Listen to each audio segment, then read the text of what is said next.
Il Friuli Venezia Giulia ha dichiarato da oggi lo stato di massima pericolosità per gli incendi boschivi su tutto il territorio regionale, ad eccezione delle aree escluse dalla normativa vigente.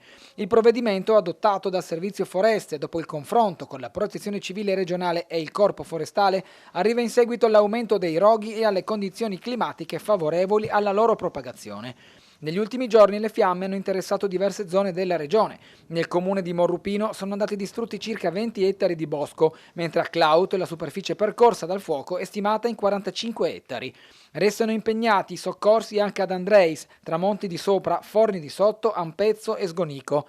Questa mattina sono riprese le operazioni di spegnimento a Morrupino e Ampezzo con il supporto degli elicotteri. L'elevata disidratazione della vegetazione, le alte temperature e il vento stanno rendendo particolarmente complesse le operazioni di spegnimento, soprattutto nelle aree più impervie raggiunte da incendi provocati da fulmini.